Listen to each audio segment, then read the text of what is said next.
I'm just a small person living in a neighborhood with three big guys who always act like the bosses. Right next door, there's this one neighbor, richer than us, more favored by the big guys, and always trying to push into my family's land. Compared to them, my family is poor, but honestly, that never bothered me. The only thing that matters is staying safe. And to protect myself, I need a gun. Sometimes I have to pull that gun out in front of everyone, show it, wave it, even threaten to fire just so they leave me alone. And that, my friends, is exactly the story of North Korea's nuclear weapons. On the global chessboard, North Korea is like a small, mysterious kid in the neighborhood. He's often considered weak, powerless. But he holds one terrifying revolver: nuclear weapons. He doesn't have to be the strongest. He just has to be the craziest. And nobody wants to mess with the crazy kid holding a gun. North Korea's nuclear story is not just about bombs or flashy military parades. Behind it lies a nerve-wracking game between global superpowers and a brutal lesson on how a small nation fights to survive. And that's why the whole world holds its breath every time North Korea moves even an inch. In today's video, we're diving deep into the North Korean nuclear story and exploring the possible scenarios that could unfold. To understand why North Korea is so obsessed with nuclear weapons, we need to rewind the clock and look back at the bloody history that shaped their mindset. After the devastating Korean War in the 1950s, North Korea began developing nuclear technology, with heavy support from their big brother, the Soviet Union. In 1955, they founded the Atomic Energy Research Institute and sent scientists to Moscow for training. By 1965, their first research reactor, the IRT-2000, went online in Yongbyon. At first, everything looked peaceful, harmless. Scientific research, medical isotopes, treating thyroid cancer. But in the 1970s and 80s, the story took a sharp turn.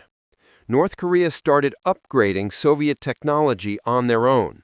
They built more facilities, a second reactor, uranium processing plants, a fuel fabrication site, and even a yellow cake production factory, crucial for making weapons-grade material. By this point, their ambitions had clearly moved far beyond peaceful energy. But why? The answer wasn't in the labs. It was in the brutal lessons unfolding on the world stage. So let me tell you three stories, the three traumas that shaped North Korea's worldview. Imagine you're a well-known gangster in the neighborhood. One day, the police, let's say the US and Western nations, walk up and say, "Hey, buddy, drop your secret weapon. We'll be friends. We'll lift sanctions. Life will be great." In 2003, Libya's leader Muammar Gaddafi believed this promise. He handed over his nuclear and chemical weapons programs. The world cheered him as a model of disarmament. But 8 years later, when the Arab Spring hit Libya, those same Western nations led a NATO military intervention, helping the rebels overthrow him. Gaddafi was captured and killed on the roadside. To North Korea, this was not just a news headline. It was a nightmare carved into their memory. The message they learned: give up your nuclear weapons, you die. Disarmament is suicide. Trusting the West is a one-way ticket to collapse. If Gaddafi had kept his nuclear program, they believe, the West would never have dared to intervene. In their eyes, it's better to be hated but alive than friendly and dead. The second story is even more bitter. When the U.S. invaded Iraq in 2003, Saddam Hussein did not have weapons of mass destruction. His nuclear and chemical programs had been dismantled after the Gulf War in 1991. UN inspectors were literally in Iraq before the war and found nothing. But that didn't matter. The U.S. accused him anyway, invaded, toppled his regime, and Saddam ended up on the gallows. And North Korea learned their second lesson. You don't even need to have nuclear weapons to be attacked. If your enemy thinks you might have them, that's enough. If they're strong enough and want to attack you, they will. For North Korea, this confirmed one thing. Only actual nuclear weapons, not promises, not negotiations, can guarantee survival. From 1958 to 1991, the U.S. deployed nuclear weapons in South Korea.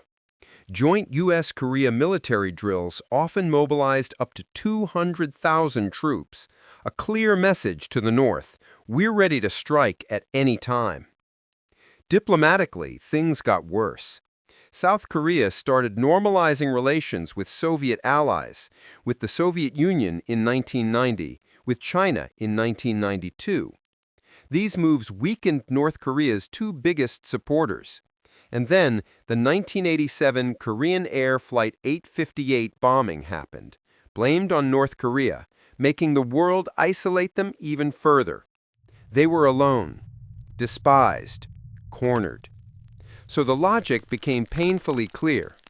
Nuclear weapons are not for invading others. They're the ultimate insurance policy, the only guarantee that North Korea will not be destroyed. If you can flatten someone's city with one missile, even superpowers think twice. This is the unforgiving logic of international politics. To outsiders, North Korea looks irrational. But from their perspective, after Libya, Iraq, and decades of isolation, their choices are cold, calculated, and brutally rational. Being unpredictable, even reckless, is part of the strategy. It's known as the madman theory. If you act crazy enough, nobody wants to poke you. If North Korea's nuclear arsenal is their insurance policy, then everything around it is a dangerous geopolitical chess match, or more precisely, a deadly game of chicken. Imagine two cars speeding directly toward each other on a narrow one-lane road. The first to swerve is labeled the chicken. But if neither swerves, both are obliterated. That's the relationship between North Korea and the United States. North Korea steps on the gas by testing missiles and nuclear bombs. The U.S. responds with sanctions, military drills, and harsh warnings. Neither side wants a devastating war, but neither wants to be the one who backs off first, because that means losing face, losing leverage, and losing strategic advantage. And to make matters worse, this isn't a two-player game.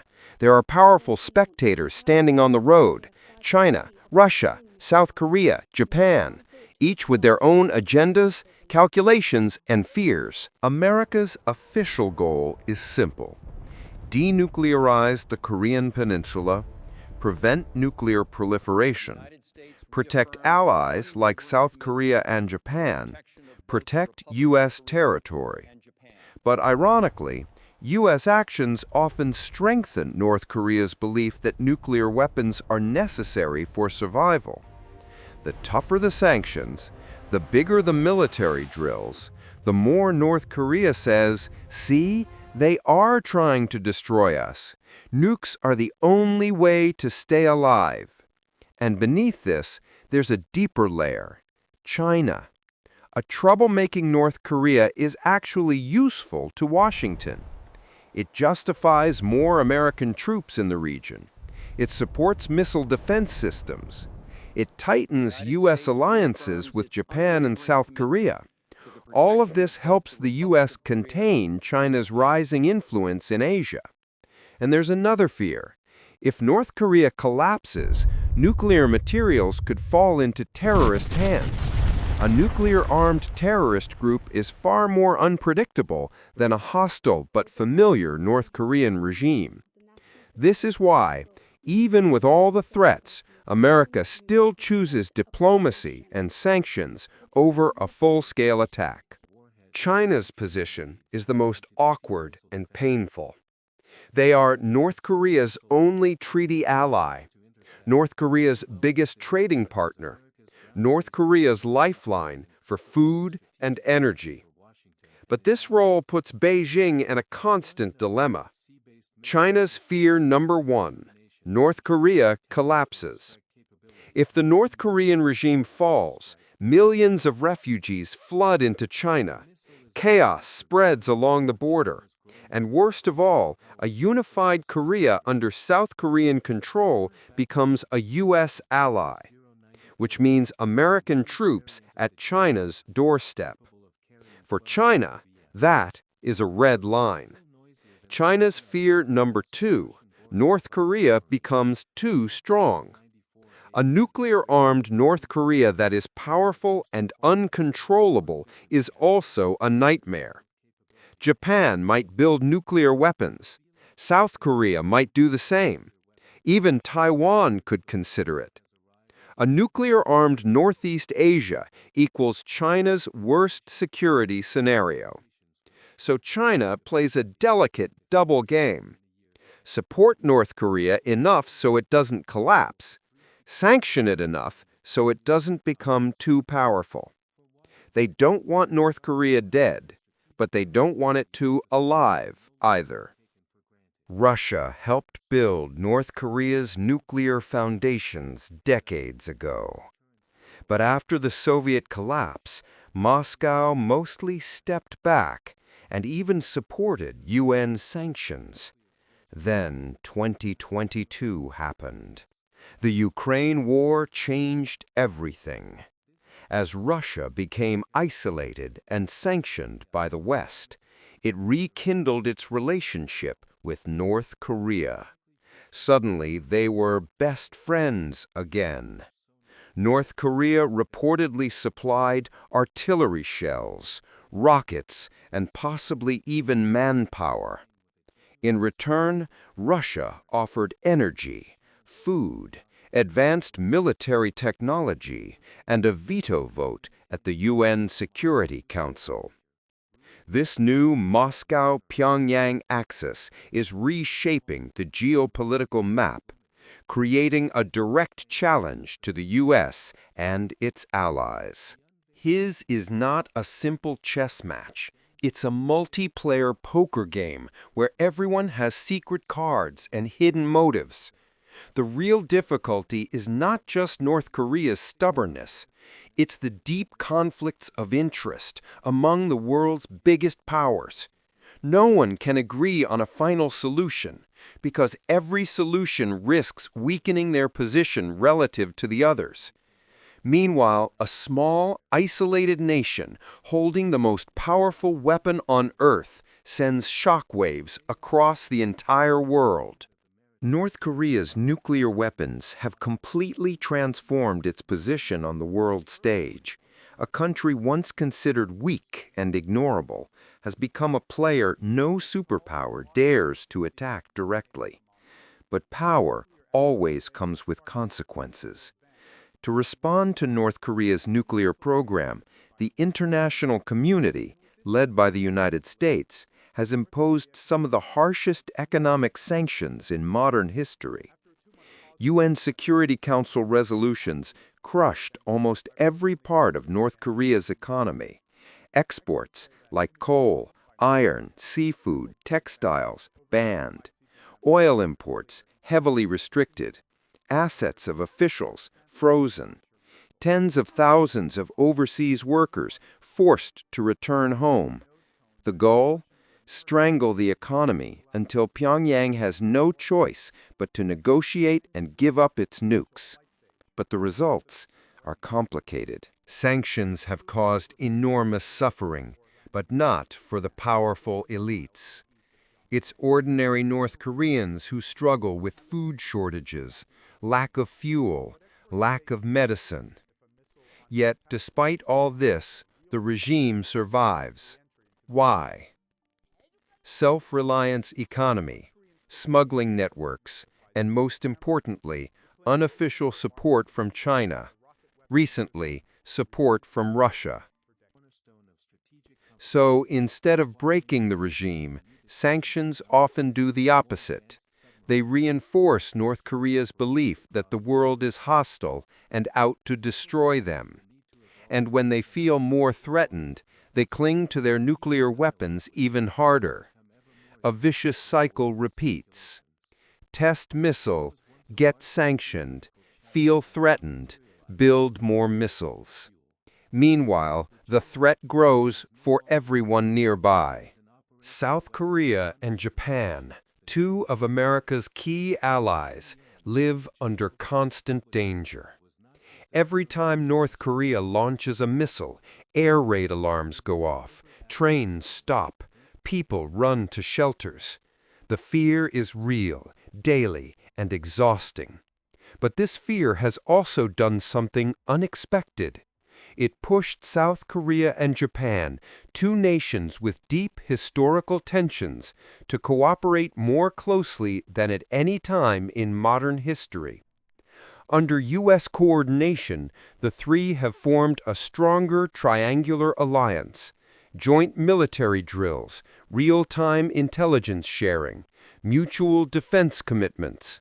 Ironically, North Korea's aggression is helping the U.S. tighten its military network in Asia, something China absolutely hates.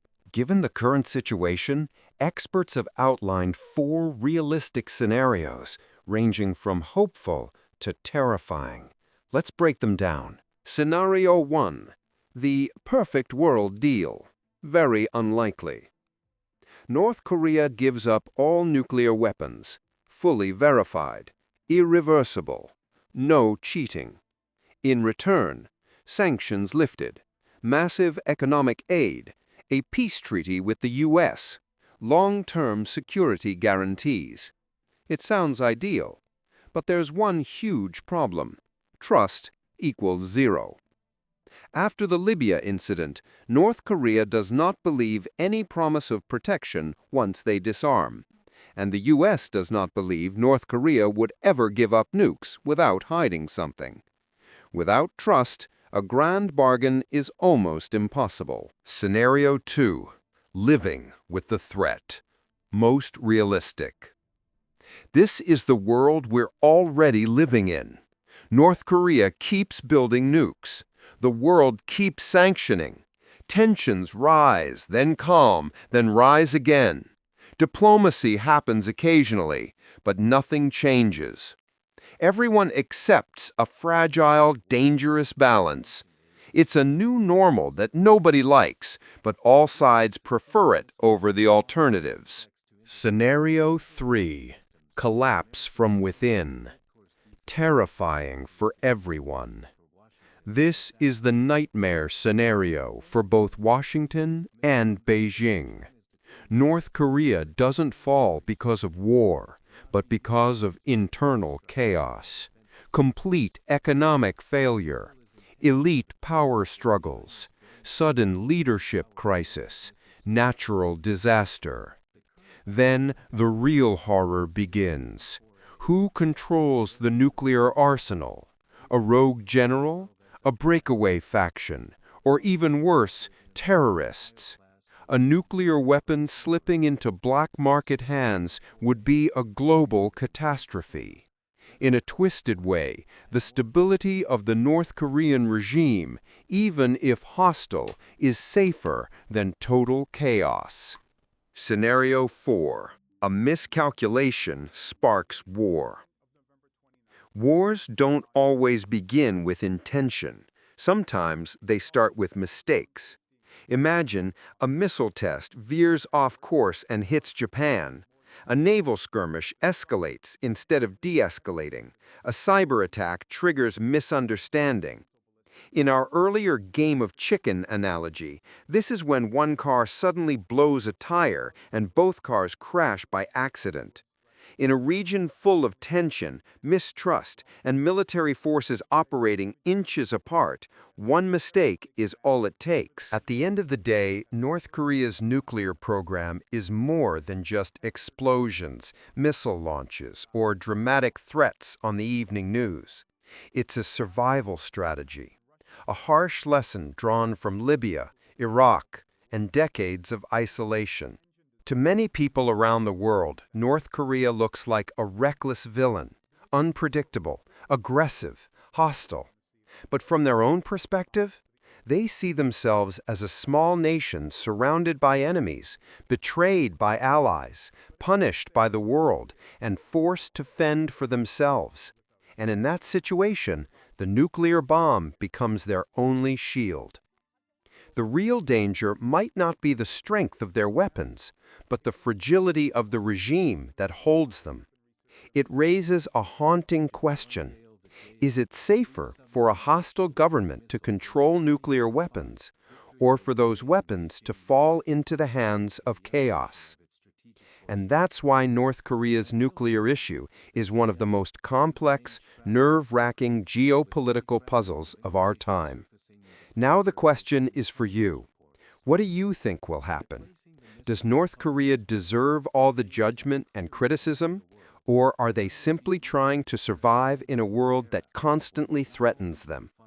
Let me know your thoughts in the comments below. Thanks for watching, and I'll see you in the next video.